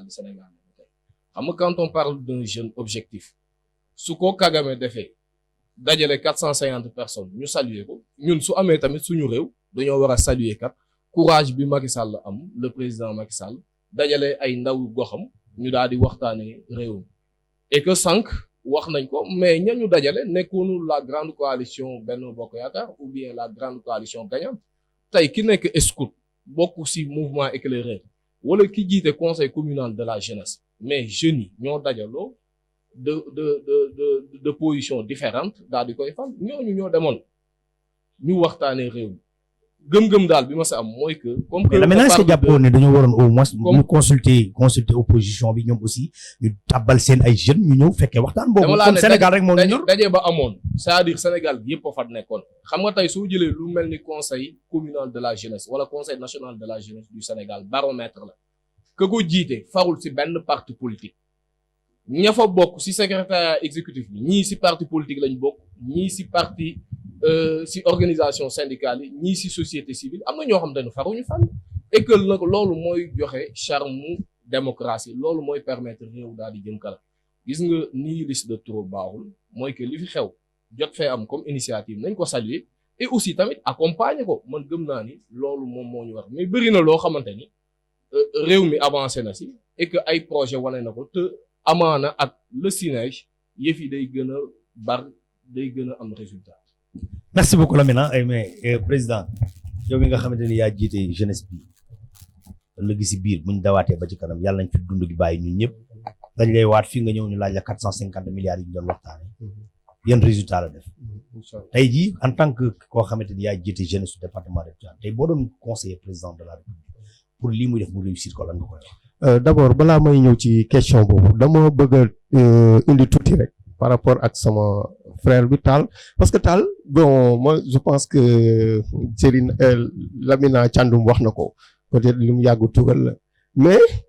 aussi bu ne lire na les décisions du président de la République à l'issue du conseil national de la jeunesse je me dis que am na loo liirul kon parce que président il a pris en compte ñi nga xam ne déjà ñu ngi ci secteur bi mooy les marchands ambulants boo seetaanee sax vidéo bi am na benn marchand ambulant bu ñëw ne ko dama lay jox cadeau donc jël benn emballage yu kii jox ko mu ni képp koo xam ni nekk na dafa sax joxe mooy maçon yeeg menuisier yeeg et cetera mu ni dinañ jël benn appui jox leen ko appui bi commencé ci 10 000 ba 300 000 donc déjà loolu il l'a dit li ma d'accord ci li muy insister waxoon naa ko mooy école de la deuxième chance ONFP yi les ISEP et cetera parce que ñu dañ ko fàtte les ISEP boo xoolee aussi métiers yi nga xam ne mooy métiers yu bees yi mooy président de la République moom moo créé concept c'est une réalité maintenant c'est pas du concept c'est une réalité ñu ñëw aussi li ma d'accord ci moom laa koy wax léegi sànq dañuy wax répartition bi n'est pas équitable mais c'est bien équitable parce que pratiquement ce qu'il développe moom il a plus de temps pour développer peut-être parce que li nekk ci boppam bu sañoon loolu noo nekk réalité moo tax ma koy remercier parce que dafa am ce qu'on appelle la citoyenneté à l'intérieur de lui-même parce que boo xoolee dafa bëgg affaire yi dox peut-être moom moo tax muy joxe ay idées di joxe ay propositions ñu ñëw ci au niveau des décisions président de la République dafa wax ni que département bu nekk dañuy créer ce qu'on appelle des centre de formation technique donc yow tu n'as plus besoin ngay dem Dakar ma jox leen benn exemple bu ndaw rek taux d'alphabétisation bi mu wax bari na effectivement il a raison mais xam nga lan moo ko waral souvent am na ñoo xam ne dañuy bëgg jàng mais malheureusement duñu am moyen parce que boo xoolee les centres de formation yi ci ëpp duñu nekk am na zone yoo xam ne amuñu ko dañuy préférer dem Dakar wala nga dem Thiès mais soo amul mbokk Dakar amoo mbokk Thiès mais y a problème le président de la République département bu nekk dinañ créer centre de formation donc tu n'as plus besoin ngay dem Dakar wala ngay dem Thiès da ngay rester ci sa département daf ñu former la te métiers yi ñu lay former mooy métiers yi nga xam ne mooy métier d'acteur exemple prenons le cas de Tivaouane dafa am les secteurs yi nga xam ni mooy l'industrie mooy ICS mu ngi fi MDL mu ngi fi GCO et cetera tey jii war nañu mën a tàggat ndawu Tivaouane de sorte que fii lañ leen di jànge fii la ñuy jànge bu ñu paree ñu mën a am insertion ci entreprise yi nga xam ne ñoo nekk ICS MDL et cetera parce que la plupart de nos jeunes qui sont à Tivaouane boo xoolee ci entreprise yi dañ fay dem nekk ay journaliers lañ fay nekk mais les compétences sont ay dañ koy jëli ji exporter ko indi ko donc tey bu jëlee initiative bu mel noonu mënuñu lu dul saluer ko ba pare nag di ko ñaax ñëw ci aussi li muy wax mooy 450 milliards yooyu man dama ci rafet njot xam nga lu tax parce que buñ ne day am guichet unique département bu nekk mën a profiter tey boo créer projet parce que wax nga fi léegi te loolu maa ngi koy xaar buñ la joxe 15 millions di nga créer ñaata emploi 300 emplois loolu ñu ngi ko ci xaar tey bu créer bu amee benn projet bu bancable donc ñu jox ko 15 millions mu créer 300 emplois mais ñaam buñ ko joxee projet bu toll noonu mu créer 300 emplois mais est-ce que Tivaouane bu boobaa dina soxla di def exode rural di dem à l'extérieur pour uti liggéey non du ko def est-ce que tey ndaw yi dinañ jël gaal yi pour mën a dem di sacrifier seen vie tey du ko def donc moo tax ci lay dugal ci question Thierry l'international donc ci li mu wax mooy que boo xoolee pratiquement il faut que ñu am engagement responsabilité ça veut dire quoi man lii concept wala du concept mais sama responsabilité la loolu ngay wax bu mu dem ci wax rek de na nga ko concrétiser parce que réalité bi léegi loolu la laaj beneen bi ci des ñuy ñaax suñu autorités yi nga xam ne ñoo nekk fii parce que ñoo représenté état aussi parce que mënuñu toog ba jóge te waxuñu ci ñoom parce que tey ñoom ñoo war a accompagner la jeunesse tey lii war fi xew président de la République. léegi comme ni ñuy def parce que moo nekkoon conclusion bi léegi dañ ci faf tab bi benn yoon rek parce que Tivaouane mënuñu waxtaanee émission bu toll nii ba mu jeex te waxtaanee wuñu Tivaouane par rapport ak loolu nga wax dañu bëggoon rek nga wax ñaari baat ci Tivaouane exactement fi mu toll. parce que aussi ñiy jooy ci kaw ñooy jooy ci suuf. taux de chômage bi ñuy wax ci kaw noonu la Tivaouane parce que boo dee xool léegi Tivaouane li muy yàq ci ay xale yu am métier sax dafa bari da ngay jàng si métier ba pare mais dëkk bu métti tax nga bakko fi dem yore Jakarta boo dee xool léegi jeunesse bi yëpp ci Jakarta lañ doon yan kàddu nga ci wax parce que émission bi jeex na dañu bëgg rek nga ñëw ci Tivaouane wax ci 2 minutes ñu def après ñu d'accord di la remercier parce que ñun suñu mission première la COJER c'est pas tout simplement de faire de la politique mais aussi c'est d'accompagner la jeunesse moo tax ñun dès que président de la République jël décision ni dafay injecter 450 milliards au niveau national pour que vraiment ñu accompagner l'emploi et l'employabilité ñun on a créé ce qu'on appelle un forum bi nga xam ni forum bi day wax ci emploi à l'issue de ce forum là li ñu décider mooy accompagner les jeunes d'abord ci formation nan la ñuy créer projet am na koo xam ni mën naa ko citer fii Tivaouane la dëkk muy Lamane Ndiaye bi ñu ko saisiré ni ko dañu bëggoon nga créer ñu ay jeunes ay projets ce qu'il a dit mooy je préfère faire une formation au lieu de les créer de projets mu ni incha allah bu koor gi passé dañuy def ay formation pour créer ay pour jeunes yi ci seen bopp dem jàngal seen bopp nan la ñuy bindee projet suñ ko bindee ba pare am na ay guichets yi nga xam ni ay représentants yi nga xam ni au niveau départemental ces jeunes là puissent vraiment aller déposer leur propre projet jóge foofu dem ci département parce que ñun aussi waruñu yem rek au niveau communal dem ci département yi cëri naa li nga wax joxe information bi parce que am na dëkk yoo xam ni tey mën naa ko wax mon frère loolu lay wax léegi am na ñoo xam ne par exemple le dépôt bu fekkee dañ ne dépôt bi c'est au niveau des plateformes digitales mais am na dëkk yoo xam ne amuñu connexion xamuñu sax nan la ñuy kii ak yooyu ñun def ñuy permettre ñun ñu déplacer wu ci dëkk yooyu dem échanger ak jeunesse bi wax leen décision président wax leen pour ngeen bénéficier wu ci projet yi nii ak nii ngeen ciy def ci loolu nag dinañ ci remercier kenn koo xam ni ci mooy présidente conseil départemental parce que vendredi j'ai lu mu wax que dina génne 30 millions même si c'est peu 30 millions pour accompagner le programme de l'emploi ñu ciy xaar Diagne Sy Mbengue di ci xaar Ablaye Ndiaye Galgou parce que gis nañ muy def ay efforts au niveau de Tivaouane mais ñun li ñu ko doon wax mooy mu créer parce que c'est important gis nga askanu Tivaouane boo leen di jàppale xam nga lan nga leen di jàppale sëñ bi mooy nga créer loo xam ni dinañ ci mën a jël dara dugal seen kër man ci côté boobu laa koy interpeller di ci interpeller aussi ku mel ni Abdou Ndéné Sall ni ko yu mel noonu il faudrait que ñu comme président loolu ma def au niveau national ñun ñu def ko au niveau départemental fexe ba ndaw yi ñu fexe ba concentrer seen capital pour mën a vraiment les appuyer par rapport à l'actualité d'aujourd'hui qui est l'emploi des jeunes. Merci beaucoup président Lamina dégg nga ko sànq fi mu daanale wax ni léegi loolu lan moo ci sa xalaat yi. waaw mais par rapport ak leader locaux yi ñoom aussi tamit ñu war a am initiative lañu ñu war a am taxawaay lañu par rapport ak doxalinu dëkk bi man de bi ma jegee le président Abdoulaye Ndiaye Ngalgou yàggul matagul sax 3 mois et que nag théoriser nañu à notre niveau un centre d'incubation te dinañ ko gën a formaliser bés boo xamante ni li ñuy bëgg ci dëkk bi kat téye nañ ko am matukaay yi war mais dans un premier temps te man maa ko doon piloter permettre nañu à 80 jeunes de Tivaouane ñu am une formation mooy inquiétude bi suñu gars yi am wutal nit formation. mais formation bi nan nga ko defee ba jëloon nañu bokk ànd defar kese. déedéet dañ koo lancé ci plateforme digitale yi ku nekk daal di bindu yàlla xam na ni la majeure partie sax xawma leen en boulangerie et en pâtisserie mais yamuñu foofu xam nga suñ la formé ba pare te amul suivi dootu ko jar mais biñ ci paree dañ lay wutal financement ñi amul financement dañ leen di wutal xëy en tout cas ci taxawaay boobu la ñu nekk et que tamit foofu la ñu invité ñëpp gis nga taxawaay boobu moo gën dóor benn budget rek et à la limite li ñuy wax gaar gestion axée sur les résultats day indi jiixi jaaxa ci xelu nit ñi. jërëjëf Lamina Souleymane gis nga ko mu ngi noonu tey gars yi dañu laa sonal tey moom da ngaa wét ci plateau bi quoi. tey moom dañu juum quoi dañu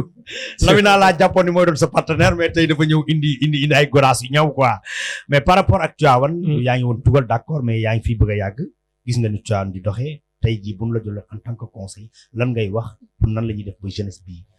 dem ci fi nga xam mooy émergence bi ñu bëgg. man je suis très informé ci aspect yu bëri parce que du ma toog 5 minutes bu ma dugg Seneweb dugg ci kii man samay activités yu bëri mi ngi fii bon dafa am lu am solo lu ñu wax ci biir Tivaouane sànq tout juste pour revenir ci aspect 15 millions 300 emplois c'est-à-dire que ni créer emploi dafa yomb mais maintenir emploi yi moo jafe c'est-à-dire mën nga créer emploi là tout de suite mu génn sànq ñu doon ko wax Covid bi 7000 entreprises PMI yeeg yooyu petites yi dañoo nax saay xoolal derrière ñaata emploi ñoo yàqu ak ñeneen ñoo xam ne secteur informel boo xam 80% la c'est-à-dire ñun ba léegi nii on n'est pas capable ñu mën a évaluer à sa juste valeur ñaata nit ñoo am liggéey ñoo amul xëy mais soo xoolee sa bët nga ñëw Tivaouane nga dox yaa ngi koy wax sa biir wax c'est extrêmement important da ngay gis ku nekkoon liggéey bu am solo compétence bi ñu soxla mu bàyyi ko dem dugg ci jakartaay parce que li mu koy générer par mois 150 000 voire plus mënu ko am ci liggéey boobu moom muy def donc même suñu créé waatee yeneen kii te formation ba ca war ak suivi ba amul dafay continuer waat defaat neen loolu laa nga wax ma ni xam-xam du pexe il faut nit ñi taxaw arrêter aussi ci nekk ci aspect boo xam ne aspect concret aspect pragmatisme c'est-à-dire ñu jëm vers l'essentiel ñu jëm ci loo xamante ma par exemple nit ñi dañ ciy am njariñ là tout de suite mais pas tout juste di maquiller voilà di def politique politicienne loolu amul njariñ beneen affaire donc tout juste pour revenir par rapport ak ñun suñu leaders yi ñuy am donc sans kii mi ngi noonu ko wax lu am solo la c'est-à-dire il faut ñu inclure jeunes yi man mënuma comprendre ngay mettre en place di concevoir benn projet pour nga ni pour jeunes yi la ay ñoo xamante ma ay mag la ñëw toog ci waxtaan ils réfléchissent à leur place et c'est pas normal ce qui veut dire que en gros il faut que ñoom ci boppam ñu mën a jël jeunes yi dugal leen ci biir ñoom ñu toog bokk ci instance de décision yooyu il faut que jeunes yi tamit am conscience boobu war ni ñoom dañoo war a saytu di lijjanti lépp loo xamante ma day dugg seen gox mu nekk loo xamante ma acte de citoyenneté la et loolu dafa war a dugg sànq ci dinaa mi ngi ko wax et c'est extrêmement important ñi nga xam ne ñoom ñoo fi nekk fii nii soo xoolee Tivaouane bokk na ci dëkk yi nga xam ni dafa regorger beaucoup de compétences am nit ñoo xam ne seen xam-xam dafa màcc loolu am na ñoom soo leen fi tegoon maa leen mag fuuf mais soo leen fi tegoon ci aspect yooyu dañ ko maîtriser et ci loolu la ñuy nekk donc loolu dafa nekk benn ressource démographique bu extraordinaire boo xamante ne dañ ci war a taxaw jël leen récupérer leen pour mën a dox ci kanam su dee politique yi nga fi xam ne moom moo fi nekk par exemple ci économie verte ci affaire agriculture ci affaire yooyu noonu nan la ñu mën a def ba loolu noonu mën a suqali askan bi il va falloir que ni leader politique yi nga xam ne ñun ñoo fi nekk commencer nag di xalaat ci loo xamante ma dina leen permettre mais un truc concret mais waxtaan ci ak ñi nga xam ni ñoom ñoo nekk ci secteur boobu pour ñu mën leen see jàppale mais pas tout juste def loo xamante ma tout juste parce que élection yi ñëw nañ ñu def ko après on passe à autre chose mais jeunesse bi day continuer di dem 450 milliards yooyu noonu man je pense que c'est un autre débat il va falloir qu'on nous explique 450 milliards yooyu fan la nar a jógee ci pays boo xamante ma PPTE la en plus soo xoolee sa taux d'endettement c'est 2 fois plus ton budget annuel bi nga xam ne moom ngay am donc xaalis boobu sax mën nañu wax fan lañ koy jógee jëlee ak fan lay duggee donc de toute façon en tout cas lenn lañuy ñaan dañuy ñaan prise de conscience boo xamante ma politique bon di rafetlu aussi seen 80 employés yooyu loolu am solo la c'est-à-dire genre yooyu noonu il faut ñu koy teg di ko teg nànk-nànk je pense que loolu rek mooy doxal réew créer générer emploi bu pérenne di ci inclure jeunes yi di jël am prise de conscience boobu di am fitu aussi di am confiance en soi boobu di mën a di saytu sans pour autant mën nga bañ a def politique comme man defuma politique di jëntu moo yooyu mais dina permettre aussi muy mën a di intéressé wu di imprégné wu ci li nga xam ne moom moo nekk ci askan bi donc di leen remercier aussi parce que c'est très intéressant débat bi man jàng naa ci lu bëri sama xam-xam bu néew samay compétences yu néew a néew am na ñeneen ñu ko mën foofu donc di leen ci remercier encore une fois et bon di ñaan aussi 450 milliards yooyu na bañ a nax saay que mu jaar fi mu war a jaar. merci beaucoup Abdoulaye. waaw d'accord merci damay xaw a baraxal mbir mi rek comme que temps bi dañoo xaw a rattrapé wu damay xaw a dellu si tuuti rek ci di rappeler ces propos de Serigne Cheikh Ahmed Tidiane Al Maktoum bu doon wax ni la réussite d'une théorie ne dépend que de 4 aspects mu ne le théoricien lui-même ses disciples l'époque et l'environnement donc pour wax ni idée yi mi ngi fi baax na ñi koy def am nañ ci wàll ci ñi ko jëmale am nañ ci wàll mais tamit na fekk mu méngoo ak jamono ba pare méngoo ak askan bañ ko war a defal muy environnement bi donc loolu ci laa doon tënkee par rapport ak yi nga xamante ne ay programme yu ñu teg pour ndawi la nañ ci gën a saytu xool jeunes yi ñu war a former ñu former leen xool yi ñu war a récupérer ñu récupérer leen xool ñu war a consolider parce que am na ñoo xam ne ñu ngi ci lenn ba pare mais soxla nañ ñu jàppale leen ñu gën leen a dooleel donc loolu dafay nekk benn ciblage boo xamante ni ñi ñu dénk mbir mi war nañ koo jàngat de fond en comble bu ko defee mu am efficacité bu ko defee ku si nekk nga mën ci gis sa bopp par rapport nag ak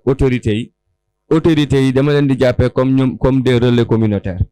ce sont les relais entre les populations et l'administration donc ñoom dañoo am benn casquette boo xamante ni de temps à autre wala toujours sax dañuy war di simmi seen appartenance politique bi bien que politique moom ci loo mën a def rek yaa ngi ci mbir mi le fait que rek nga jël di impliqué aussi liy jëmale kanam société même sa biir kër sax la nga koy def c'est de la politique donc ñoom dama bëgg ñu def adopter benn politique inclusive boo xamante ni jeune Tivaouane yëpp dañuy sentir seen bopp parce que man tey maa ngi dëkk Ndut am naa benn xarit bu dëkk sama côté beneen parti la far mais su ma sañoon su ma xëyee gaare sama oto moom aussi mu gaare otom su ma sañoon du mu ñëw mukk di ma di soxlaam day am problème lijjantil ko boppam donc loolu aussi président de la république moo siy gagné parce que boobaa dañ naan président kat jàppale na ndaw yi parce que ndaw yi ay ndawam lañ nga far ci moom ak nga bañ a far ci moom yàlla moom mooy joxe ndomba tànk boobu damay faral di wax que ni depuis plus de 60 ans d'indépendance yàlla tànn ci ñeenti nit kese ñuy jiite Sénégal boobu léegi ça veut dire que c'est pas un rien donc sunu leaders yi nañ gën a dem à la rencontre de leur jeunesse di gën di saafonte ak ñoom di créer des cadres d'échange créer ay espace yoo xamante ni jeunes yi dañuy mën di fa dajante di fa mën di joxe seeni xalaat di mën a day tax daal ñu gën a am benn communication bi day gën a jàll entre nous fi may terminer nag mooy si monsieur le maire Diagne Sy Mbengue parce que aussi même bu fekkul la ma fa bokkit c'est le premier magistrat de la ville donc il est un responsable ci doxin bi damay faral di wax que ni moom son seul mal mooy il pose des actes ba pare bëggul nit ñi di ko wax wala di ko fësal. pourtant man koy gis ci internet bi de. waaw parce que dañ koo xelal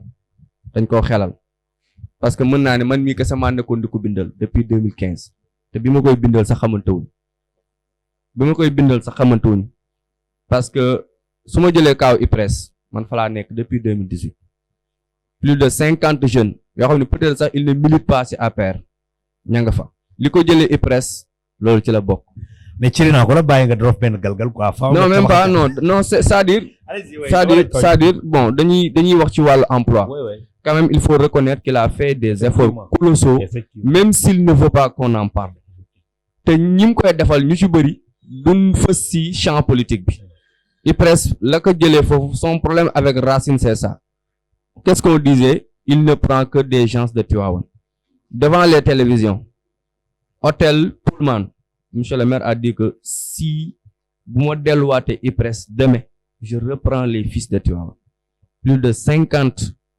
ëpp na ko sax agence IPRES boo dem di nga leen fa fekk mairie bii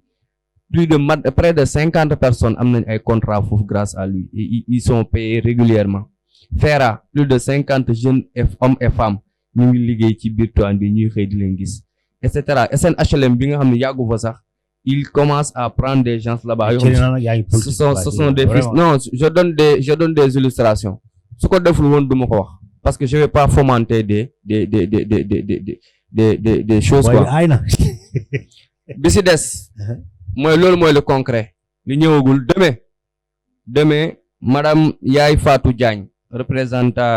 moom mooy représenté BID Banque Islamique pour le Développement dafiy ñëw ci cadre benn programme d'investissement bu ñu tuddee Promise day ñëw fii Tivaouane demain à la mairie ma ciy profité je fais un appel à toute la population à tous les jeunes ku ci am projet rek ak bu mu ci mënti doon boo ñëwee boo fu ñëwee di nga ma fa fekk ñu jàppale la nga bind sa projet bu dee ni coiffeur nga bu dee da ngay artiste nga bu dee ni dawal ko Jakarta nga boo amee projet rek boo ñëwee ñu bindal la ko ñu déposer la bu ci yàlla tuddee sa wërsëg di nga ci jot CIVD mu ngi fii centre d'intégration et de valorisation des déchets mi ngi fii ci gannaaw Goumoun il y a plus de 300 emplois qui sont promis à la jeunesse départementale etc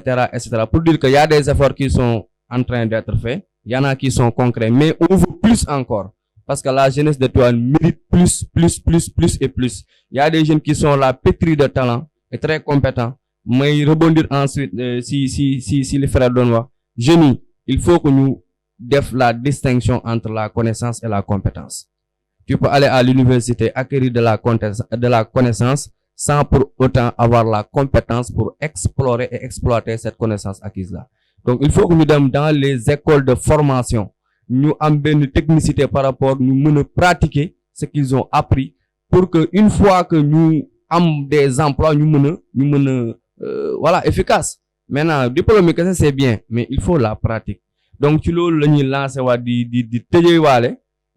di wax daal que ni am nañ yaakaar ni mbir mi dina gën a jëm kanam nañu bàyyi xel ni ndaw moom mooy sookul développement de toute nation loo ci def xeeb ko il faut aussi ñu am esprit d'ouverture di nangu critique yi di am benn sens de concert et de concertation par rapport ak tous les acteurs bu ko defee ñuy mën di pousser vers l'avant parce que le Sénégal nous appartient et l'avenir de ce pays-là nous appartient aussi. Merci beaucoup Thierrina. Je crois que ni Thierrina après il faut nga jaar service commercial parce que fexe nga ba làkk ci benn affaire boo xamante ni xëy na da nga ko nëbboon quoi. waaw effectivement bon ñu ngi sant nag bu baax il faut ma jox leen kàddu aussi ngeen wax ci ki nga xamante ni fii la ñuy defee muy Papi Mbaye parce que vraiment bëgg naa sax après sama technicien bi monsieur Koulibaly defal ko benn affaire moom aussi ñu ngi koy remercier bu baax parce que vraiment sama cameraman bi Koulibaly nit ku baax la koo xamante ni dama koy lëjal damay jékki-jékki rek woo ko ñëwal sànq dama ne ko bul sangu sax sëlmul rek nga ñëw waaw ni ko bàyyi ma jël si la ak oto mu ne ma non non bàyyi ma jël Jakarta vraiment ñu ngi lay remercier bu baax di ñaan yàlla yaa xam fi nga jëm yàlla na fa yàlla yóbbu moom it di xale boo xamante ni ci wàllu liggéeyam man bu ma ko envoyé bu ma ko xoolee damay waaru sax ndax xam-xam bi mu yore ci bopp bi di ko liggéey vraiment il faut aussi autorité Tivaouane yi fexee gëstu comme ni ngeen ko waxee sànq ci biir compétence yi booy am sànq maa ngi dégg rek Tall di ko wax ni am na xale yu leen gën a ndaw te buñ leen wowoon teg leen fii ñu wax sax peut-être lu gën li ngeen leen wax loolu nag il faut autorité aussi wàcc ba ci suuf wax ak jeunesse bi xam seeni compétence xam aussi lan mooy seen ay besoins pour mën ci taxaw xam naa ni may def Thierrina dama lay bàyyi rek dans 30 secondes nga wax ci Papi Mbaye. waaw mais ñu ngi tàggatoo rek di wax ni kontaan nañ bu baax ci invitation bi. yow grand El Hadj wax dëgg yàlla ñu ngi gis sa implication dañ lay suivre de très près ci réseaux sociaux yi di la suivre aussi ci sa ay statut macha allah ñaawoo ci mbir mi daal donc di wax ci sama frère Papi Mbaye borom place bu rafet bi macha allah amul moom waaw moom fii moom miin naa fi waaw fii moom mën naa ko présenter parce que fii laay defarloo ay fataay ak ñoom seen moom mën bëriwuma ay nelaw guddi gi damay xiif des fois ma woo ko rek mu tegal ma ko ci Jakarta indil ma ko vraiment mu nekk ku disponible aussi nekk ku humble ku wàcce boppam di ko ñaanal aussi ci place am bi mu nekk yàlla na dem ba xeeb ko nekk beneen place boo xamante ni waa Tivaouane gépp dañuy ñëw di fi gis seen bopp te li muy def macha allah mën na ko borom anniversaire yi moom xam naa ni moom la ñuy parrainer moom jërëjëf merci beaucoup. waaw man. dama leen di remercier déjà yéen ñi nga xam ni ñoom laa toogal nii donc di rafetlu bu baax a baax suñu dégloo même su dee d'accord suñu xel dina dal tuuti parce que dinañ xam ni am na lu fi nekk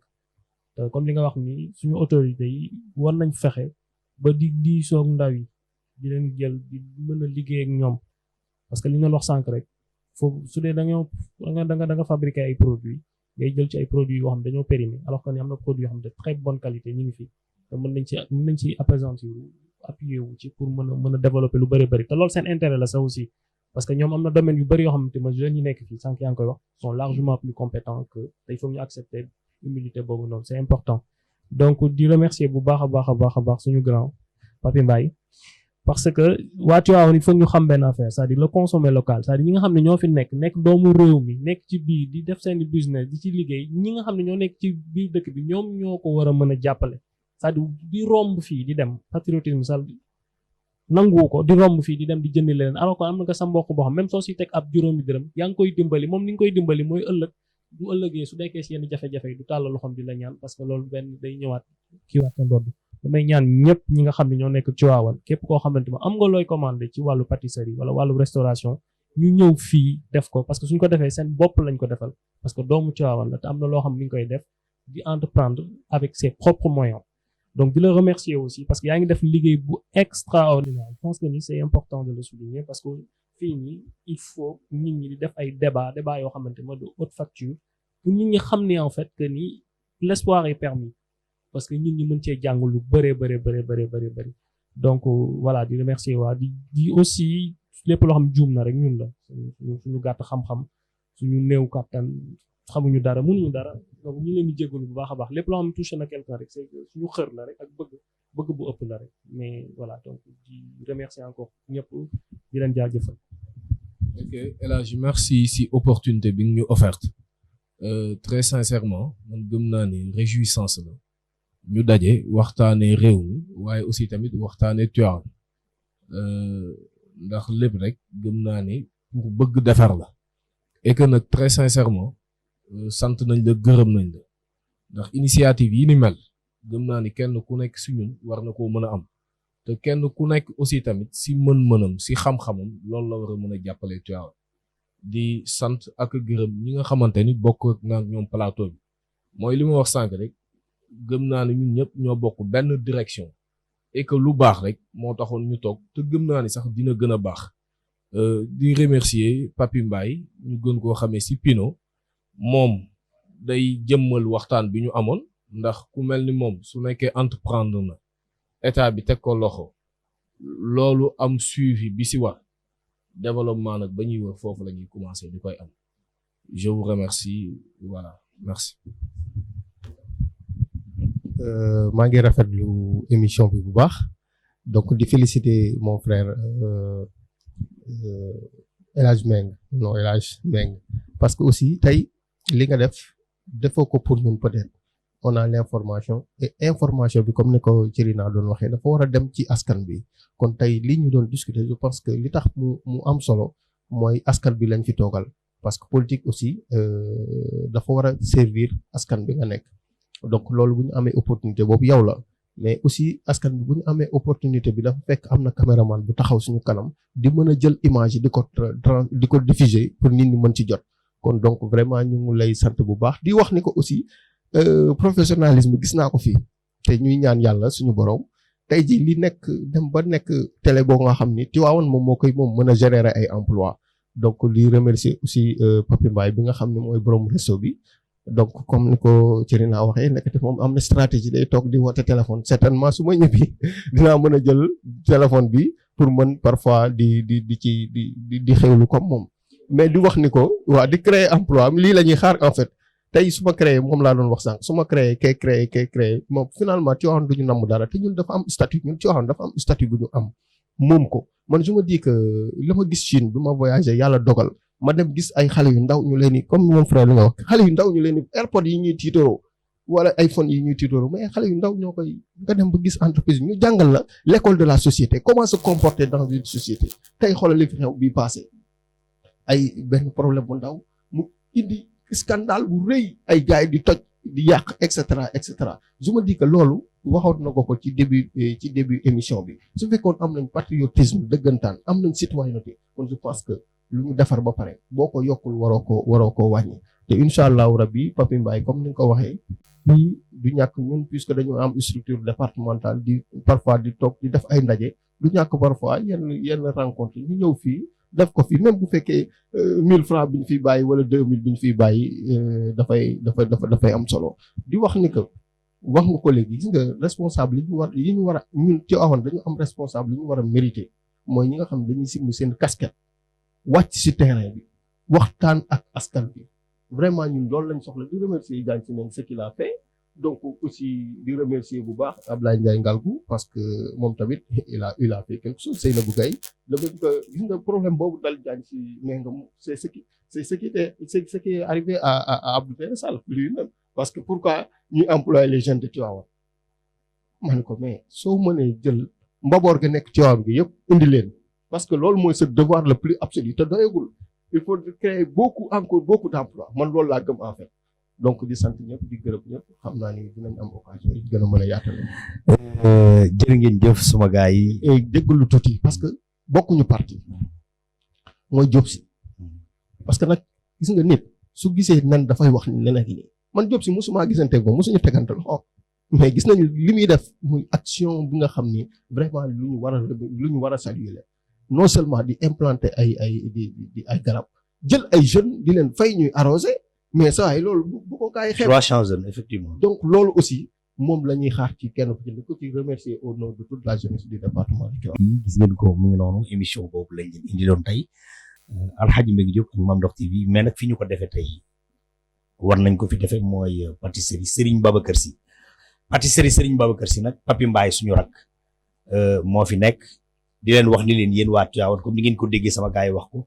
muy autorité yi ña ca kaw ba ci suuf lu waay bëggati ci lekk goo daan jëndee Dakar boo ñëwee Tivaouane Papi Mbaye daf koy def fii bi ci des président de la République dafa wax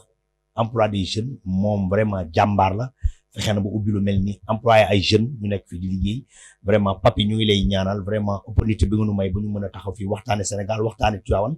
ñu ngi la koy ñaan pâtisserie Serigne Babacar Sy fu waay nekk ci àddina ñu ngi lay ñaan rek nga ñëw fii seet si ko boo toogee bu guddi comme ni ko Cirina sama booy waxee xiif da ngay woote ci 77 302 32 87 mooy numéro portable bi wala nga woote ci fixe bi 33 955 24 25 am na lépp nag lépp lu pâtisserie di def koy def day def traiteur et puis en même temps bu fekkee ne da nga nekk sa kër soxla dara boo ko woowee mu def ko emballé ko jox ko Jakarta mu indi la ko Papi Mbaye mu ngi fii toute la journée mu ngi fii ba 4 heures du matin heure boo ko woowee rek li nga bëgg dina la ko defal incha allah rabbi fan la place am nekk nag mu ngi nekk boo ñëwee ci avenue Serigne Babacar Sy boo ko jëlee mel lu jëm ci 2 voies sañ ci prix frontière foofa laajte Papi Mbaye ñu wan la ko mbokk yi tey loolu lañ leen indiloon ànd ak suñu rakk yi nga xamante ni Tivaouane rek moo ñu ñor di Cirina di Taal sama xarit di ki nga xamante ni mooy Thiandoum ak Pa Iba loolu lañ leen indiloon incha allah rabbi dinañ ñëw ak yeneen i jeunes Alhaji Mbengue Diop ak Mame Ndokh TV jërë ngeen